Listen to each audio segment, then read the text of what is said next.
Hello friends, कैसे हैं आप लोग। आई होप आप लोग अच्छे होंगे। आज पुनः हम लोग सीखने और सिखाने की प्रक्रिया में तब्दील होने जा रहे हैं। इस सीखने और सिखाने की प्रक्रिया में आज हम लोग क्लास 10th चैप्टर नंबर 1 के बारे में पढ़ेंगे। ठीक है दोस्तों, जो वास्तविक संख्या है उसी के बारे में पढ़ेंगे। इसके पिछले वीडियो में हम लोगों ने एक परिमेय संख्या एवं एक अपरिमेय संख्या के गुणधर्म को पढ़ा था। आज हम लोग इस वीडियो में दो अपरिमेय संख्या के गुणधर्म को पढ़ेंगे। ठीक है दोस्तों, जो पिछले वीडियो में हम लोगों ने पढ़ा था एक परिमेय संख्या एवं एक अपरिमेय संख्या का गुणधर्म, वो बहुत ज़्यादा महत्वपूर्ण है दोस्तों। यानी क्लास 10th के जो पहला चैप्टर है उसमें जो सिद्ध करने का जो क्वेश्चन आता है दोस्तों, उस सिद्ध करने में बहुत ज़्यादा महत्वपूर्ण भूमिका उसकी होती है। इसलिए अगर उस वीडियो को आप नहीं देखे हैं दोस्तों, तो आप इस चैप्टर के प्ले लिस्ट में जा कर के आप वीडियो को देख सकते हैं। ठीक है दोस्तों, तो चलिए देर न करते हुए आज की पढ़ाई शुरू करते हैं। तो ध्यान से समझिएगा दोस्तों, क्या है जो हम लोग हेडलाइन लिखे हैं, अपरिमेय संख्या का गुणधर्म। क्या है दोस्तों, अपरिमेय संख्या का गुणधर्म। अब इसको ध्यान से समझिए। पहला बात लिखा गया है कि दो अपरिमेय संख्या का योगफल जो होगा दोस्तों, वो परिमेय संख्या एवं अपरिमेय संख्या दोनों होता है। ठीक है दोस्तों, हम लोगों ने परिमेय संख्या का गुणधर्म पढ़ा। उसमें हम लोगों ने देखा कि दो परिमेय संख्या को जोड़ रहे थे तो हमेशा परिमेय संख्या आ रहा था। और इसके पिछले वीडियो में हम लोगों ने देखा कि एक परिमेय संख्या एवं एक अपरिमेय संख्या का जोड़, घटाव, गुना, भाग कर रहे थे तो उसमें भी हमेशा हमको मिल रहा था दोस्तों, वो अपरिमेय संख्या ही मिल रहा था। लेकिन इसमें जो है दोस्तों, आप दो अपरिमेय संख्या का जो गुणधर्म है दोस्तों, उसमें दो अपरिमेय संख्या का योगफल जो है वो परिमेय संख्या भी आपको मिल सकता है और अपरिमेय संख्या भी मिल सकता है, मतलब दोनों मिल सकता है। ठीक है दोस्तों, अब देखते हैं कि कैसे दोनों मिलता है। तो ध्यान से समझिएगा दोस्तों इस बात को। मान लेते हैं पहला, हम लोग मान लेते हैं पहला अपरिमेय संख्या दोस्तों, मान लेते हैं कितना, मान लें पहला अपरिमेय संख्या मान लेते हैं कुछ भी मान लीजिए दोस्तों, √5 मान लेते हैं। क्या मान लीजिए दोस्तों, √5। और दूसरा अपरिमेय संख्या मान लेते हैं दोस्तों, दूसरा अपरिमेय संख्या मान लेते हैं, आपकी इच्छा है जो कुछ भी मान सकते हैं दोस्तों। तो दूसरा मान लेते हैं √3 मान लिया दोस्तों। अब पहला अपरिमेय संख्या दूसरा अपरिमेय संख्या को जोड़ दीजिए, तो पहला अपरिमेय संख्या, ठीक है दोस्तों ध्यान से समझेंगे, पहला अपरिमेय संख्या, ठीक है, जोड़ दूसरा अपरिमेय संख्या, दूसरा अपरिमेय संख्या करते हैं, जोड़ते हैं, देखते हैं क्या मिलता है। ठीक है, तो देखिए पहला अपरिमेय संख्या क्या है दोस्तों, √5 और जोड़ दूसरा अपरिमेय संख्या क्या है, √3। ठीक है दोस्तों, अब आप ध्यान से देखिए, इधर √5 है, इधर √3 है। आप समझ रहे होंगे कि √5 और √3 जुटेगा नहीं। जब √5 और √3 नहीं जुटेगा दोस्तों, ऐसा ही इसका आंसर आ जाएगा। तो आप बताइए कौन सी संख्या है। हम आपको बताए थे दोस्तों कि जब जुटेगा, घटेगा या गुना पूरी तरह से कन्फर्म रूप से अगर इसका आंसर वैसा ना आए, P/Q के रूप जैसा ना आए दोस्तों, तो हम लोग क्या कहते हैं कि वो अपरिमेय संख्या है। इसको भी P/Q के रूप में नहीं लिख सकते हैं, इसको भी नहीं लिख सकते हैं, दोनों के जोड़ेंगे तो उसको भी नहीं लिख पाएंगे, है ना दोस्तों। दोनों को जोड़ के जो फलस्वरूप प्राप्त होगा उसको भी हम P/Q के रूप में नहीं लिख सकते हैं। पहली बात कि ये दोनों जुटेगा नहीं दोस्तों, इसका और इसका देख लीजिए, √5 जोड़ √3 है, यानी इसका आंसर जो भी आएगा दोस्तों जुट करके, वो क्या होगा दोस्तों, अपरिमेय संख्या ही आएगा, काहे कि उसको P/Q के रूप में हम लोग लिख नहीं सकते हैं, है ना दोस्तों।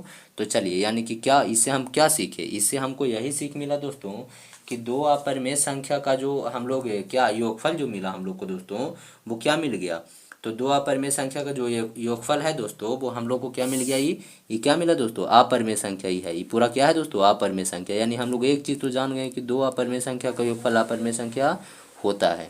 ठीक है, अब चलिए, अब अगला स्टेप हम लोग का है, फिर से हम एक लेते हैं, पहला एक कौची लेते हैं दोस्तों, पहला अपरिमेय संख्या लेते हैं दोस्तों। पहला अपरिमेय संख्या लीजिए, जो आपकी इच्छा है वो ले सकते हैं। तो मान लीजिए पहला हम अपरिमेय संख्या √5 लेते हैं। कितना लेते हैं दोस्तों, √5। अब दूसरा देखिए हम क्या लेते हैं दोस्तों, दूसरा अपरिमेय संख्या क्या लेते हैं, ध्यान से समझिएगा। दोनों तो अपरिमेय संख्या लेना है, तो दोनों में से एक पहला ले लिए √5 और दूसरा देखिए दोस्तों हम ले लेते हैं 3 घटाव √5। क्या ले लिए दोस्तों, 3 घटाव √5। अब आप ध्यान से समझिएगा, √5 तो अपरिमेय संख्या है और दूसरा अपरिमेय संख्या 3 घटाव √5 भी एक अपरिमेय संख्या है। काहे कि एक यहाँ पे देखिए काहे अपरिमेय है, जो देखिए तो एक ही परिमेय है और ये क्या है दोस्तों, अपरिमेय। और हम लोग पिछली वीडियो में पढ़े थे कि एक परिमेय एवं एक अपरिमेय का अंतर क्या होता है, हमेशा अपरिमेय होता है। तो देख लीजिए हमेशा क्या हुआ, अपरिमेय। यानी हम लोग कह सकते हैं कि 3 घटाव √5 जो है वो एक कैसी संख्या है, अपरिमेय संख्या है। और √5 कैसी संख्या है, अपरिमेय। और हम लोग दो अपरिमेय संख्या के योगफल के बारे में ही जान रहे थे। तो चलिए दोनों को जोड़ते हैं दोस्तों। तो यहाँ पर देखिए पहला अपरिमेय संख्या, पहला अपरिमेय संख्या, ठीक है दोस्तों, पहला अपरिमेय संख्या जोड़ दूसरा अपरिमेय संख्या, है ना दोस्तों, दूसरा अपरिमेय संख्या, इसको जोड़िए ध्यान से दोस्तों। तो क्या होगा जरा ध्यान से समझना है। तो पहला अपरिमेय संख्या क्या है, तो कहिएगा √5 है, और जोड़ दूसरा अपरिमेय संख्या क्या है, 3 घटाओ √5 है ना दोस्तों। √5 से √5 कट जाएगा, नहीं कटेगा, ये प्लस में है और 21 में है माइनस में, तो एक चीज़ प्लस में और दूसरा माइनस में रहता है, तो वो आपस में क्या हो जाता है, कट जाता है। इसका आंसर आपको ओवरऑल क्या मिला दोस्तों, 3 मिला। और आप बताइए 3 एक कैसी संख्या है, तो कहिएगा कि 3 को 3/1 लिख सकते हैं, यानी P/Q के रूप में लिख सकते हैं। ये कैसी संख्या है आपको, परिमेय संख्या है। क्या है दोस्तों, परिमेय संख्या, ठीक है। तो आप क्या सीखे यहाँ पर, देखिए दोस्तों, पहला हम एक अपरिमेय संख्या √5 लिए और एक अपरिमेय संख्या √3 लिए। जब दोनों को हम जोड़े, पहला अपरिमेय संख्या दूसरा अपरिमेय संख्या, तो जोड़ने के फलस्वरूप जो हमको मिला दोस्तों, वो भी एक अपरिमेय संख्या ही मिला। देख लीजिए, √5 जोड़ √3 बराबर अपरिमेय संख्या मिला, है ना दोस्तों। तो हम लोग इस चीज़ से क्या सीखे, इस कथन से, इस स्टेटमेंट से हम लोग को सीख यही मिला कि दो अपरिमेय संख्या का योगफल क्या होता है दोस्तों, तो कहिएगा अपरिमेय होता है। दूसरा बात, जब हम दूसरा एग्जांपल लिए, पहला अपरिमेय संख्या √5 लिए, दूसरा अपरिमेय संख्या 3 घटाओ √5 लिए, तो इससे जो मेरा आंसर आया, पहला अपरिमेय संख्या जोड़ दूसरा अपरिमेय संख्या, ये कितना आया दोस्तों, √5 जोड़, दोनों को जोड़े तो √5 से √5 कट गया, क्या आंसर आया, 3, यानी कौन सा संख्या आया, परिमेय संख्या। इस चीज़ से हमको क्या सीख मिला, इस चीज़ से हमको क्या देखने को मिला है, तो कहिएगा कि यहाँ से इस चीज़ को हम देखें तो हमको पता चला कि दो अपरिमेय संख्या का योगफल जो होता है दोस्तों, दो अपरिमेय संख्या का योगफल क्या मिल सकता है, परिमेय संख्या भी मिल सकता है। इससे हमको पूरी तरह से यह साबित हो जाता है दोस्तों, प्रूफ हो जाता है, क्या हो जाता है प्रूफ, कि दो अपरिमेय संख्या का योगफल परिमेय संख्या भी हो सकता है और अपरिमेय संख्या भी हो सकता है। समझ गए होंगे। चलिए अगली बात हम समझते हैं। तो देखिए दोस्तों, अगली बात क्या है, दो अपरिमेय संख्या का अंतर परिमेय एवं अपरिमेय दोनों होता है। इसमें भी वही बात है, दो गो अपरिमेय संख्या लीजिएगा, उसको घटाइएगा दोस्तों, तो परिमेय संख्या भी आएगा और अपरिमेय संख्या भी आएगा। चलिए इसका भी एग्जाम्पल देख लेते हैं दोस्तों। तो देखिए ध्यान से, इसका एग्जाम्पल हम लोग कर लेते हैं, तो ध्यान से समझेंगे दोस्तों। हम एक फिर से लेते हैं, एक फिर से लीजिए, परिमेय संख्या लीजिए दोस्तों। एक परिमेय संख्या हम ले लेते हैं, सॉरी दोस्तों, परिमेय नहीं, अपरिमेय, दो अपरिमेय लेना है। तो पहला अपरिमेय संख्या ले लीजिए दोस्तों, पहला अपरिमेय संख्या कुछ भी लीजिए, आपका मन का मर्जी, जो भी आप कर सकते हैं। तो पहला अपरिमेय संख्या बराबर हम लेते हैं √5, कितना दोस्तों, √5 ही लेते हैं पहले जैसा। और दूसरा अपरिमेय संख्या ले लीजिए, जो आपकी इच्छा है वो लीजिए, दूसरा अपरिमेय संख्या, दूसरा अपरिमेय संख्या मान लेते हैं दोस्तों, हम ले लेते हैं √7, जो इच्छा है वो लीजिए। अब दोनों को घटाइए दोस्तों, दोनों को आपको क्या करना है, घटाना है। तो पहला अपरिमेय संख्या, ठीक है, पहला अपरिमेय संख्या, पहला अपरिमेय संख्या घटाओ दूसरा अपरिमेय संख्या, दूसरा अपरिमेय संख्या, ठीक है।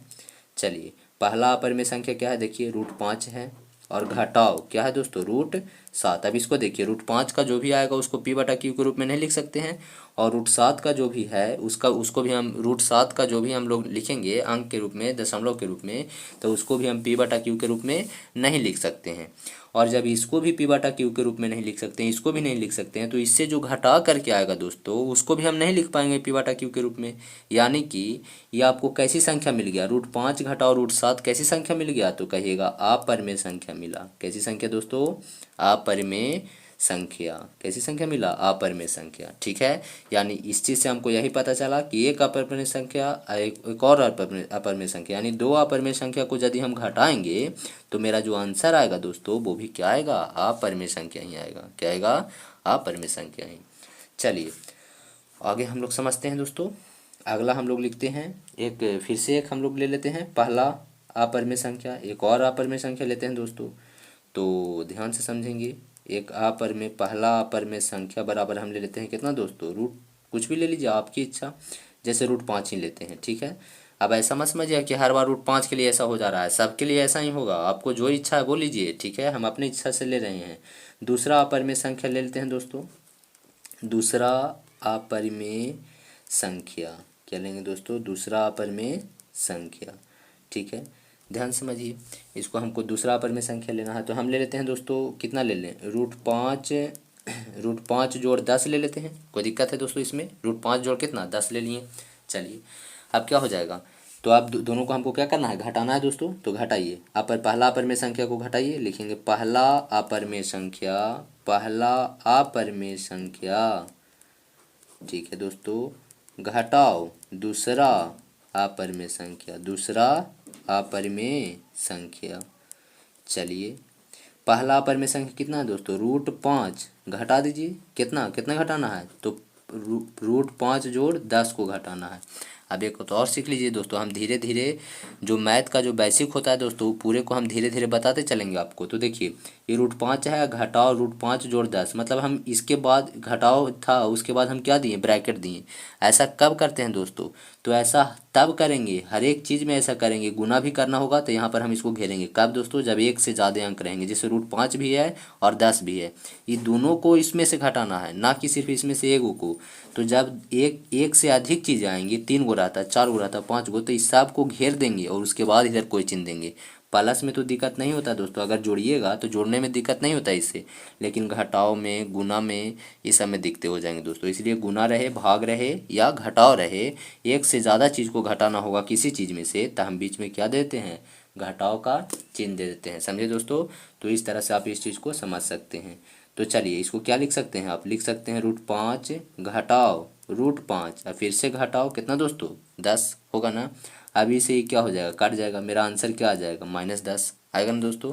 तो आप बताइए, जो -10 आया ये आपका कौन सा संख्या है, आप -10 के बारे में जानते हैं, ये आपका कौन सा संख्या है, परिमेय संख्या है। कैसी संख्या है दोस्तों, परिमेय संख्या। यानी हम लोग क्या समझे, हम लोग समझ गए कि अभी पूरे को देखेंगे दोस्तों, तो पूरे को ध्यान से समझिए। पहला अपरिमेय संख्या, दूसरा अपरिमेय संख्या, जब दोनों को किए हम लोग, घटाव किए, तो मेरा जो आंसर आया वो अपरिमेय संख्या आया। क्या आया दोस्तों, अपरिमेय संख्या, ठीक है। यानी इस चीज़ से हमको ये पता चला कि दो अपरिमेय संख्या का अंतर जो है वो क्या आता है, अपरिमेय संख्या आता है। और इस चीज़ से हमको क्या सीख मिला, इस चीज़ से यही सीख मिला कि दो अपरिमेय संख्या का यदि आप क्या करिएगा, फिर से अंतर कीजिएगा, तो जो आपको मिलेगा वो क्या मिलेगा, परिमेय मिलेगा। अगर एक साथ देखें तो हम लोग कह सकते हैं कि दो अपरिमेय संख्या का जो अंतर है वो अपरिमेय संख्या भी मिल सकता है, और दो अपरिमेय संख्या का अंतर जो है वो परिमेय संख्या भी मिल सकता है ना दोस्तों। इसलिए जो आपका ये कथन था कि दो अपरिमेय संख्या का अंतर परिमेय एवं अपरिमेय दोनों होता है, वो हमारा क्या हुआ दोस्तों, सही हुआ। चलिए अगला चीज़ देखते हैं। अगला है कि दो अपरिमेय संख्या का गुणनफल परिमेय और अपरिमेय दोनों होता है, ठीक है ना दोस्तों। यानी आप दो अपरिमेय संख्या ले लीजिएगा और दोनों का यदि आप गुना कीजिएगा दोस्तों, तो उसका जो अंतर आएगा वो क्या आएगा दोस्तों, सॉरी दोस्तों, दो अपरिमेय संख्या का गुणनफल जो है वो परिमेय और अपरिमेय दोनों होता है। कैसे होता है, चलिए फिर से देख लेते हैं इसका एग्जाम्पल दोस्तों। तो चलिए इसको ध्यान से समझिएगा दोस्तों, ध्यान से इसको समझना है कि दो अपरिमेय संख्या का जो गुणनफल है दोस्तों वो क्या होता है, परिमेय और अपरिमेय दोनों होता है। तो देखिए क्या होगा, फिर से हम एक एग्जांपल ले लेते हैं। पहला ले लीजिए दोस्तों, पहला हम ले लेते हैं क्या, पहला परिमेय संख्या, अपरिमेय संख्या ले लीजिए। तो पहला अपरिमेय संख्या हम ले लेते हैं दोस्तों, पहला अपरिमेय संख्या बराबर ले लेते हैं, कुछ भी ले लीजिए आपकी इच्छा। फिर से √5 ले लें दोस्तों, नहीं अभी दूसरा ले लेते हैं, क्योंकि फिर कहिएगा कि दिक्कत, तो √7 ले लेते हैं, ठीक है। और दूसरा क्या ले लेते हैं, दूसरा अपरिमेय संख्या ले लीजिए, दूसरा अपरिमेय संख्या ले लेते हैं फिर से। तो दूसरा अपरिमेय संख्या जो होगा दोस्तों वो आप अपनी इच्छा से लीजिए, जो आपकी मन है। तो हम ले लेते हैं कितना, 3 ले लेते हैं दोस्तों, ठीक है। अब चलिए अब करिए, अब हम क्या कर रहे हैं, पहला अपरिमेय संख्या, पहला अपरिमेय संख्या, और फिर क्या दोस्तों, पहला अपरिमेय संख्या गुना दूसरा अपरिमेय संख्या, है ना दोस्तों, दूसरा अपरिमेय संख्या। चलिए ध्यान से समझिएगा इसको। तो पहला अपरिमेय संख्या कितना है, √7, गुना क्या हो जाएगा, √3, ठीक है। हम आपको बताए थे कि अंदर वाला अंदर से और बाहर वाला बाहर से गुना हो जाता है। तो एक बाहर कुछ ना है तो एक है, एक बाहर कुछ ना तो एक है, तो एक में एक से गुना करेंगे तो एक हो जाएगा, एक लिखने की ज़रूरत नहीं होती है। 7 में 3 से कीजिए गुना दोस्तों, तो कितना हो जाएगा, 21 हो जाएगा। कितना हो जाएगा, 21, 7 कितना दोस्तों, 21, तो √21 हो गया, ठीक है। इसका जब वर्गमूल कीजिएगा दोस्तों तो इसका आंसर आपको दशमलव में आएगा, दशमलव कुछ ऐसे आता जाएगा, रुकने वाला इसका मान नहीं है। यानी कि इसको आप, मतलब इसका जो भी वर्गमूल आएगा दोस्तों उसको आप P/Q के रूप में नहीं लिख सकते हैं। और आप बताइए, जिस संख्या को P/Q के रूप में हम नहीं लिख सकते हैं वह संख्या कौन सी संख्या कहलाती है दोस्तों, तो आप कहिएगा अपरिमेय संख्या कहलाती है। यानी हमको पता चल गया कि ये वाली जो संख्या मिलेगी, इससे जो भी संख्याएं मिलेंगी वो कैसी संख्या होंगी, वो होंगी अपरिमेय संख्या। काहे कि इसका जो भी वर्गमूल होगा दोस्तों उसका आप p बटा क्यू के रूप में नहीं लिख सकते हैं, और जिसको p बटा क्यू के रूप में नहीं लिख सकते हैं वो क्या होती है, अपरिमेय संख्या होती है। ठीक है, चलिए दूसरा एक और एग्जांपल लेते हैं कि पहला हम अपरिमेय संख्या ले लिए दोस्तों। मान लीजिए पहला अपरिमेय संख्या के रूप में हम ले लेते हैं, क्या ले लें, जो भी आपकी इच्छा है। ठीक है दोस्तों, तो चलिए क्या ले लें दोस्तों, कुछ भी बोलिए, 2 ले लेते हैं। ठीक है, √2। क्या ले लिए दोस्तों, √2 ले लिए। ठीक है, चलिए और दूसरा अपरिमेय संख्या ले लेते हैं दोस्तों। दूसरा अपरिमेय संख्या ले लेते हैं, दूसरा अपरिमेय संख्या। ठीक है दोस्तों, कितना ले लें, √8 ले लेते हैं। ठीक है, कोई दिक्कत नहीं। √8 ये क्या है दोस्तों, ये भी एक अपरिमेय संख्या है। ठीक है, तो समझ रहे होंगे। अब ध्यान से देखिए, √8 को 2√2 भी कह सकते हैं दोस्तों। ठीक है, तो 2√2 भी इसको कह सकते हैं, लेकिन √8 ही का ही इसको, कोई दिक्कत वाली बात नहीं है। अब इसको हम क्या करते हैं, इसको हम करिए दोस्तों यहाँ पर। अब 2√2 भी इसको देखिए, √8 सॉरी दोस्तों, देखिए एक बार समझ लीजिए ना, तो फिर दिक्कत वाली बात। √8 को क्या कह सकते हैं, √8 को हम लिख सकते हैं 2 गुना 2 गुना 2 लिख सकते हैं दोस्तों। कैसे 2 गुना 2 किए, तो इसका अभाज्य गुणनखंड किए, जब अभाज्य गुणन कीजिएगा तो 2 गुना 2 गुना 2 लिख सकते हैं। अब देखिए जब ऐसा रहे दोस्तों कभी भी इस तरह का, तो 2 के बदले एगो बाहर निकल जाता है, 2 के बदले एगो क्या हो जाता है दोस्तों, बाहर निकल जाता है। ठीक है, ऐसे नहीं समझ में आए तो ऐसे समझिए कि कोई व्यक्ति कहीं गया है, ठीक है, भोज में गया है, भोज समझते हैं, भोज खाने गया है दोस्तों। ठीक है, तो भोज में गया है और वो अंदर चला गया, ये मान लीजिए रूम है दोस्तों, अंदर चला गया। जब वो बाहर निकलेगा तो 2 अपना चप्पल जो है वो जोड़ा में पहन करके निकलेगा। तो देखिए ये 2 चप्पल के बदले एगो व्यक्ति निकल जाएगा, तो बाहर एगो निकलेगा, 2 के बदले एगो निकलेगा दोस्तों, बचा कौन, ये एक ही चप्पल एगो का है, एक और चप्पल उसका जो है वो कोई और पहन करके चला गया, या मान लीजिए कोई फेंक दिया। ठीक है दोस्तों, तो ये जो व्यक्ति है वो क्या करेगा, अंदर ही खोजते रहेगा। तो ये अंदर ही खोज रहा है, जब तक इसको जोड़ा नहीं मिलेगा तब तक वो बाहर नहीं आएगा। ठीक है, यानी कितना हो जाएगा दोस्तों, 2 के बदले एगो हो जाएगा 2, और ये √2 हो जाएगा, यानी और √8 को आप 2√2 भी लिख सकते हैं। और आप बताइए 2√2 जो है वो क्या है, एक अपरिमेय संख्या है या नहीं, कैसे, ये परिमेय संख्या है और यह अपरिमेय संख्या है। और इसके पिछले वीडियो में हम लोगों ने पढ़ा था कि एक परिमेय संख्या एवं एक अपरिमेय संख्या का जो गुणनफल होता है वो भी एक अपरिमेय संख्या होता है। यानी पूरी तरह से 2√2 भी एक क्या है, अपरिमेय संख्या है, या 2√2 को आप √8 भी कह सकते हैं। यानी √8 भी एक कौन सी संख्या है, अपरिमेय संख्या है। तो आप इसको समझ सकते हैं कि पहला अपरिमेय संख्या √2, दूसरा अपरिमेय संख्या √8 है। अब दोनों को क्या करेंगे, गुना करेंगे। तो देखिए ध्यान से, पहला अपरिमेय संख्या, पहला अपरिमेय संख्या गुना क्या होगा दोस्तों, दूसरा अपरिमेय संख्या, दूसरा अपरिमेय संख्या, दूसरा अपरिमेय संख्या। आप समझिए इसको, तो पहला अपरिमेय संख्या क्या है, तो कहिएगा √2 है, और दूसरा अपरिमेय संख्या क्या है, √8 है। गुना कर दीजिए दोस्तों। हम आपको बताए थे कि इस तरह का जब रहता है तो हम लोग अंदर वाला अंदर से और बाहर वाला बाहर से गुना कर लेते हैं। तो 2 में कर लीजिए 8 से, तो 8 दूनी कितना हो जाएगा दोस्तों, 16 हो जाएगा। रूट क्या हो जाएगा, 16 है ना। और √16 का क्या होता है वर्गमूल दोस्तों, 4 होता है। क्या होता है, 4, ±4 होता है, लेकिन 4 आप समझिए, अभी उतना हम लोग को नहीं समझना है। ठीक है, तो कितना हो जाएगा, 4 हो जाएगा। अभी 4 कौन सी संख्या है दोस्तों, तो आप कहिएगा परिमेय संख्या है। कौन सी संख्या है, परिमेय संख्या है। इससे आपको क्या सीख मिला, तो ध्यान से आप समझ सकते हैं, इसको ध्यान से देखिए। इस स्टेटमेंट से हमको ये पता चला कि पहला मतलब 2 अपरिमेय संख्या का गुणनफल जो है वो अपरिमेय संख्या होता है। और इसके आगे अगर हम समझें, इस बात को देखें दोस्तों, तो इससे हमको यही पता चल रहा है, इस वाले चीज़ से हमको पता चल रहा है कि 2 अपरिमेय संख्या का गुणनफल परिमेय संख्या भी होता है। यानी कि जो हमारा यह स्टेटमेंट था दोस्तों कि 2 अपरिमेय संख्या का गुणनफल परिमेय और अपरिमेय दोनों होता है, इस एग्जाम्पल के द्वारा क्या हो गया, प्रूव हो गया, साबित हो गया, है ना दोस्तों। चलिए अगला बात हम समझते हैं। अगला जो है दोस्तों वो 2 अपरिमेय संख्या का भागफल परिमेय और अपरिमेय दोनों होता है, मतलब गुणनफल भी होता है और भागफल में भी यही होता है। ठीक है दोस्तों, चलिए इसका भी एग्जांपल देख लेते हैं जल्दी से। ठीक है दोस्तों, इसको काला छोड़े, है ना दोस्तों। तो चलिए ध्यान से समझना है। एक हम पहला अपरिमेय संख्या ले लेते हैं। ठीक है, पहला अपरिमेय संख्या ले लेते हैं दोस्तों, कुछ भी ले लीजिए। पहला अपरिमेय संख्या ले लेते हैं, कितना ले लें दोस्तों, √7 ले लेते हैं। ठीक है, कितना ले लेते हैं, √7। ठीक है, चलिए और एक और ले लीजिए, दूसरा अपरिमेय संख्या ले लीजिए दोस्तों, दूसरा अपरिमेय संख्या ले लीजिए। दूसरा अपरिमेय संख्या ले लेते हैं, कितना ले लें दोस्तों, √5 ले लेते हैं। ठीक है, अब दोनों का क्या करना है आपको, दोनों का आपको गुना करना है, भाग करना है, सॉरी दोस्तों, भाग। तो दो, पहला अपरिमेय संख्या, ठीक है, भागा दूसरा अपरिमेय संख्या, दूसरा अपरिमेय संख्या, है ना दोस्तों। तो चलिए कैसे होगा जो ध्यान से आपको समझना है। तो पहला अपरिमेय संख्या क्या है, तो कहिएगा पहला जो है वो √7 है। क्या है दोस्तों, √7। अब भागा क्या हो जाएगा, √5 होगा ना।